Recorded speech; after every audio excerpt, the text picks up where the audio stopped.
Hello friends, জয় মোহনবাগান। আগামী মৌসুমের দল গঠন নিয়ে এখন থেকেই সমর্থকরা খুবই এক্সাইটেড, কারণ মোহনবাগান কোন প্লেয়ার নিচ্ছে কোন প্লেয়ার নিচ্ছে না সেটা জানার জন্য প্রত্যেকেই অধীর আগ্রহে বসে থাকে। তবে মোহনবাগান বিদেশিদের মধ্যে যে খুব বেশি চেঞ্জেস আনছে না সেটা গতকালই প্রকাশ হয়ে গেছে, কারণ আগের দিন টম অলডার এবং গতকাল দিমিত্রি পেটারসকে সই করানোর পর আরও একটা নিউজ উঠে এসেছে যেটা মোহনবাগান মোটামুটি সব বিদেশিদের রিটেন করছে। তবে হ্যাঁ, গ্রেগ স্টুয়ার্ট তাকে মোহনবাগান ছেড়ে দিচ্ছে এবং তোমরা জানো যে গ্রেগ স্টুয়ার্ট নিজেই খেলতে চাচ্ছে না মোহনবাগানে বা ভারতে, তিনি থাকতে চাইছেন না, তিনি চলে যেতে চান তার নিজের দেশে সেখানকার লিগে খেলার জন্য। তো সেই জায়গাটা একটা ফাঁকা জায়গা তৈরি হচ্ছে। এছাড়াও নুনো রেইসকেও সম্ভবত রেখে দেওয়া হতে পারে, তেমনটাই কিন্তু শোনা যাচ্ছে। মোহনবাগান চাইছে না কোনো প্লেয়ারকেই ছাড়তে। এবার যেহেতু গ্রেগ স্টুয়ার্ট তাকে ছেড়ে দিচ্ছে মোহনবাগান, তার বদলে তো কোনো একজন বিদেশি আসবে। তো কোন বিদেশি আসবে, কারণ বহুত নাম শোনা গেছিল, তবে কোনো বিদেশির নামই কিন্তু কোনো কনফার্মভাবে বোঝা যাচ্ছিল না। তবে একটা জায়গা থেকে একটা বিদেশির নাম কনফার্ম শোনা গেছিল, তিনি হচ্ছেন রবসন রবিনো। তাকে প্রায় কনফার্ম সই করিয়ে দেওয়া করে নিয়েছেন, তেমনটাই কিন্তু জানানো হয়েছিল মোহনবাগানের বিভিন্ন ফ্যান্স ক্লাব থেকে।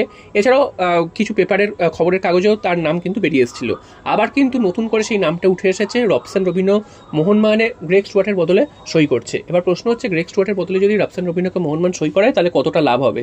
এটা নিয়ে এর আগে আমি অনেকবার বলেছি যে এই সইটা যে খুব একটা মোহনবাগানের জন্য ভালো হবে বা গ্রেগ স্টুয়ার্টের রিপ্লেসমেন্ট হিসাবে যদি তাকে সই করায় সেটা যে খুব এফেক্টিভ হবে তা কিন্তু নয়। হ্যাঁ, রবসন রবিনো যথেষ্ট ভালো প্লেয়ার, তিনি যেই পজিশনে খেলতে পারেন সেই পজিশনে সেই অনুযায়ী তিনি কিন্তু যথেষ্ট ভালো প্লেয়ার, তার পায়ে কাজ আছে, স্কিল আছে, তো তিনি ভালো প্লেয়ার। তবে মোহনবাগানের এই মুহূর্তে যে পজিশনে প্লেয়ার দরকার সেই পজিশনে খেলার মতন প্লেয়ার কিন্তু তিনি নন, অর্থাৎ একজন সেন্ট্রাল অ্যাটাকিং মিডফিল্ডার মোহনবাগানের প্রয়োজন। কিন্তু রবসন রবিনো তিনি হচ্ছেন লেফট উইঙ্গার প্লেয়ার। তো লেফট উইঙ্গার প্লেয়ার দিয়ে তিনি কী করে মলিনা কীভাবে অ্যাটাকিং মিডফিল্ডার হিসেবে তাকে কাজ করাবে সেটা তো বোঝা যাচ্ছে না।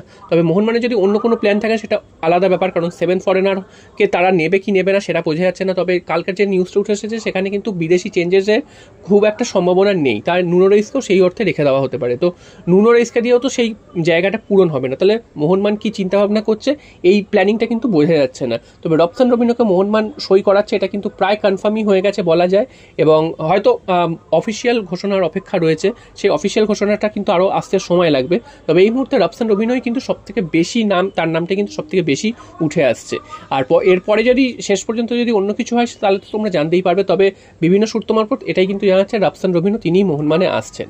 তো তোমাদের যেমনটা বললাম যে রবসন রবিনোকে কি প্ল্যানিংয়ে মোহনবাগানে নিয়ে আসছে সেটা কিন্তু এই মুহূর্তে বোঝা যাচ্ছে না, কারণ লেফট উইংয়ে মোহনবাগানের ভারতীয় প্লেয়াররা কিন্তু প্রচুর রয়েছে। তো সেদিক থেকে দেখতে গেলে রবসন রবিনো যদি খেলেন তাহলে ভারতীয় প্লেয়াররা কোন জায়গায় খেলবেন, তাহলে কি তাদেরকে বসে থাকতে হবে?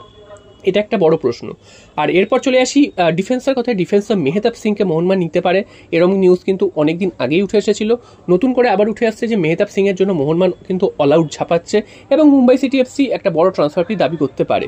এই অবধি সবই ঠিক আছে, তবে এর মাঝখানে একটা নতুন টুইস্ট, সেটা হচ্ছে ইস্টবেঙ্গল মেহতাব সিংকে অফার করেছে। ইস্টবেঙ্গলের অ্যাকচুয়ালি অফার করার কারণটা হচ্ছে তারা যে এক প্রকার মেহতাব সিংকে নিতে পারবে তা কিন্তু নয়, কারণ মোহনবাগানের ডিলটা যাতে ভেস্তে যায় তাই জন্য কিন্তু ইস্টবেঙ্গল চাইছে মেহতাব সিংকে একটা লোভনীয় অফার দিয়ে সেই ডিলটাকে ভেস্তে দেওয়ার, কারণ মোহনবাগান যে প্লেয়ারকে চায় সেই প্লেয়ারকে তুলে নেয় এবং মুম্বাই সিটি এফসি যা ট্রান্সফার ফি দাবি করছিল সেই ট্রান্সফার ফি হয়তো দিয়েও মোহনবাগান তুলে নিতে পারে। তবে আসরে যখন ইস্টবেঙ্গল নেমেছে, ইস্টবেঙ্গল একটা চাইছে যে মেহতাব সিংয়ের প্রাইসটাকে আরও হাই করে দেওয়া, এবং যার ফলে মোহনবাগানের যেন বেশি টাকা খরচ হয় তাকে নিতে গেলে এবং মোহনবাগান শেষ পর্যন্ত পেছনে সরে আসে। তবে মোহনবাগান ছাড়ার পাত্র না, মোহনবাগান কিন্তু মেহতাব সিংয়ের ওপর এখনও লেগে রয়েছে, হয়তো তার ডিলটা ক্র্যাক করেও নিতে পারে। তবুও এখনও তোমাদের জানিয়ে রাখি যে এই মুহূর্তে দাঁড়িয়েও কিন্তু একেবারে যে 100% ক্র্যাক হয়ে গেছে সেটা কিন্তু বলা যাবে না। তবে মোহনবাগান কিন্তু রেসে অনেকটাই রয়েছে, দৌড়ে অনেকটাই রয়েছে। মাঝখান দিয়ে ইস্টবেঙ্গল কিন্তু এই রেসে ঢুকেছে। তবে তোমাদের যেমনটা বললাম, ইস্টবেঙ্গলের যে সেই প্লেয়ারটিকে নেওয়ার যে খুব একটা ক্ষমতা বা ইচ্ছা আছে তা কিন্তু নয়, মোহনবাগানের ডিলটাকে নষ্ট করার জন্যই তারা কিন্তু মেনলি ঢুকেছে। তো শেষ পর্যন্ত দেখা যাক ইস্টবেঙ্গলের মুখে ঝামা ঘষে দিয়ে মোহনবাগান মেহতাব সিংকে জালে তুলে নিতে পারে কিনা। জয়।